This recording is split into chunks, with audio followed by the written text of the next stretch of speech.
Shalom keluarga damai, puji Tuhan kita dapat berjumpa kembali dalam Samas edisi 13 Agustus 2024. Sebelum kita bersama merenungkan firman Tuhan, mari kita siapkan hati dan berdoa. Ya Tuhan, syukur untuk setiap anugerah di hari yang bisa kami rasakan ini. Untuk kehidupan dan kesempatan baru, untuk melayani Tuhan dan sesama. Bantu kami untuk bersiap diri dan mengerti pesan Tuhan untuk setiap kami. Di dalam nama Tuhan Yesus kami berdoa. Amin. Keluarga damai, bacaan kita pada hari ini terambil dari Rut pasal yang pertama, ayat yang ke-15 sampai dengan yang ke-18. Berkatalah Naomi, "Telah pulang iparmu kepada bangsanya dan kepada para allahnya. Pulanglah, mengikuti iparmu itu." Tetapi kata Rut, "Janganlah desak aku meninggalkan engkau dan pulang dengan tidak mengikuti engkau. Sebab kemana engkau pergi, ke situ jugalah aku pergi. Dan di mana engkau bermalam, di situ jugalah aku bermalam. Bangsamulah bangsaku, dan Allahmulah Allahku. Di mana engkau mati, aku pun mati di sana. Dan di sanalah aku dikuburkan. Beginilah kiranya Tuhan menghukum aku, bahkan lebih lagi daripada itu, jikalau sesuatu apapun memisahkan aku dari engkau, selain daripada maut." Ketika Naomi melihat bahwa Rut berkeras untuk ikut bersama-sama dengan dia, berhentilah ia berkata-kata kepadanya. Demikianlah bacaan kita pada hari ini. Keluarga damai, saya mencoba untuk mengecek menggunakan Google dengan peta yang ada sekarang, jarak antara wilayah Moab dahulu dan Bethlehem sekarang kurang lebih jaraknya sekitar 90 km. Hanya butuh waktu sekitar 1-2 jam naik kendaraan kita sekarang kalau mau berpergian di antara kedua kota tersebut. Namun bisa beberapa hari jika berjalan kaki pada saat itu. Melakukan perjalanan dengan orang yang sedang bahagia mungkin bisa menyenangkan. Cerita-cerita dan mungkin candaan mungkin bisa muncul begitu saat berbincang sambil berjalan gitu. Kelihatan bisa enjoy. Tetapi bagaimana jika melakukan perjalanan dengan orang yang sudah tua, yang sedang berduka dan malah tampaknya putus asa gitu dengan keadaan yang ia hadapi saat ini. Naomi pada waktu itu pun tidak membawa banyak harta, tidak menjanjikan kenyamanan dan keamanan. Ketika sampai di Bethlehem nanti, entah apa dan bagaimana mereka bisa hidup dan bertahan. Tidak ada kepastian ketika ia ada di Bethlehem nanti. Lalu, mengapa Rut memilih untuk mengikuti Naomi? Rut adalah seorang Moab. Ia tinggal bersama Naomi, seorang Bethlehem yang mengungsi ke Moab bersama suaminya Elimelech dan 2 anak laki-lakinya karena kelaparan yang melanda daerah asalnya itu. Di Moab, anaknya yang bernama Mahlon menikahi Rut. Sebelum akhirnya meninggal, seperti juga ayahnya dan saudaranya laki-laki. Maka kini tinggallah Rut bersama mertuanya, yaitu Naomi, dan iparnya bernama Orpa. Dalam kesedihannya, Naomi mendengar kabar bahwa telah hilang kelaparan di Bethlehem. Ia ingin pulang ke kampung halamannya. Saya pikir di sana ia akan dapat lebih banyak penghiburan dari saudara-saudaranya dan suasana kampung halaman akan membuatnya lebih tenang. Ia berangkat, ikut juga Rut dan Orpa bersamanya. Naomi tidak ingin menyusahkan Orpa dan Rut. Dalam kesedihannya ia memikirkan juga kebahagiaan kedua menantunya itu. Ia menyuruh mereka untuk pulang ke rumah masing-masing dan menikah kembali. Tetapi Rut menolak dan memaksa untuk tetap ikut bersama Naomi.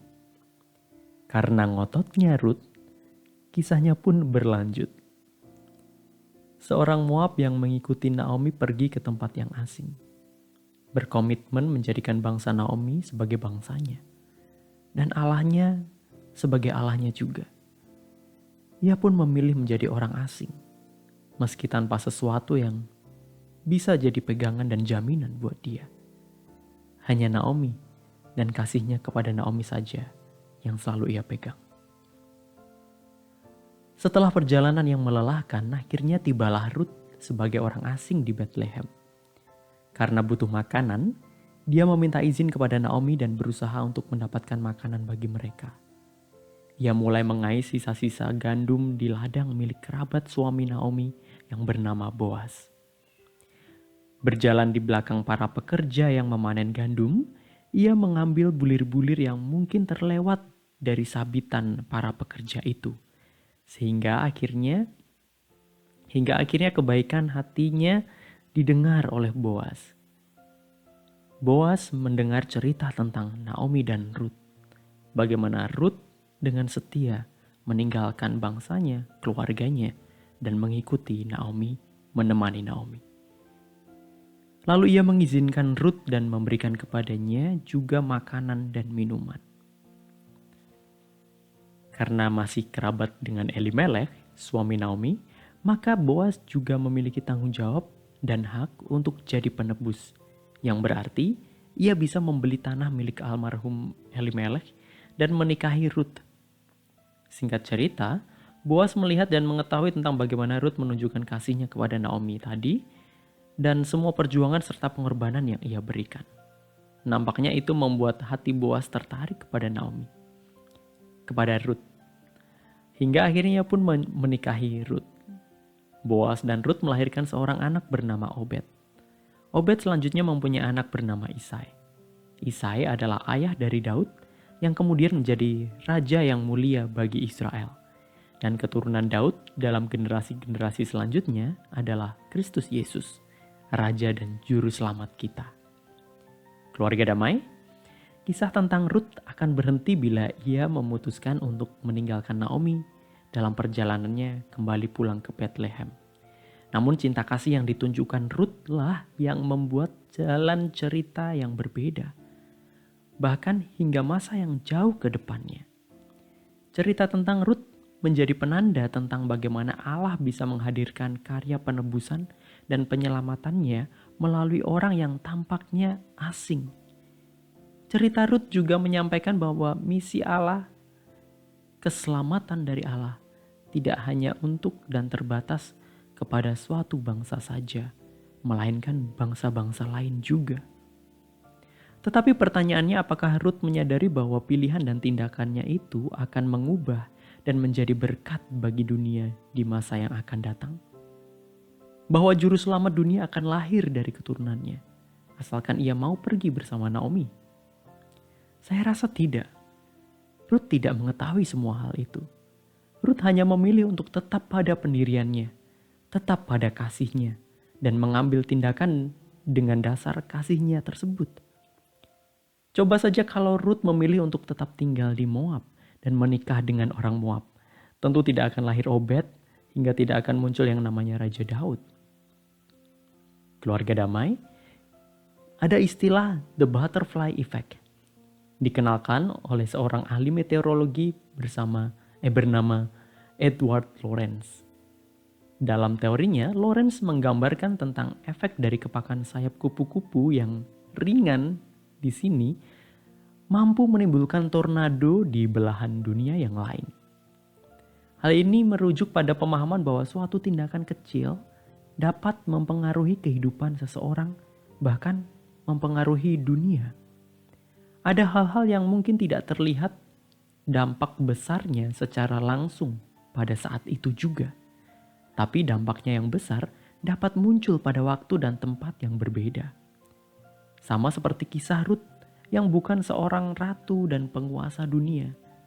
Tetapi keteguhan hati dan pilihan tindakannya akhirnya melahirkan raja-raja dan juru selamat bagi dunia.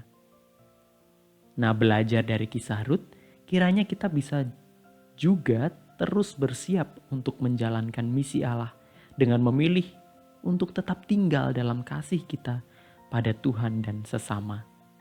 Tetap dalam pendirian dan mengambil tindakan berdasarkan kasih itu. Kita memang tidak pernah tahu dampak apa yang akan terjadi di masa yang akan datang. Tetapi setiap tindakan kita bisa jadi bagian dari misi Allah yang dampaknya dapat dilihat pada saat itu juga atau mungkin dalam beberapa generasi ke depan. Oleh karena itu, mari tetap bijak dan berpegang pada kebenaran dan kasih dalam setiap pilihan serta tindakan kita. Kiranya Tuhan menolong dan Roh Kudus senantiasa membimbing. Mari kita berdoa. Ya Tuhan, kami bersyukur untuk cerita tentang Rut yang Tuhan berikan. Bantu kami untuk senantiasa berpegang teguh pada kasih yang Tuhan tanamkan dalam hati kami. Sehingga dalam segala tindakan kami, buah yang baiklah yang bisa tumbuh dan dinikmati oleh sesama kami. Bantu kami dalam membawa misi Tuhan untuk menghadirkan kerajaan Allah di dunia ini. Di dalam nama Tuhan Yesus kami berdoa. Amin. Keluarga damai, demikian sama kita pada hari ini. Selamat menjalankan misi dari Allah. Tuhan memberkati. Amin.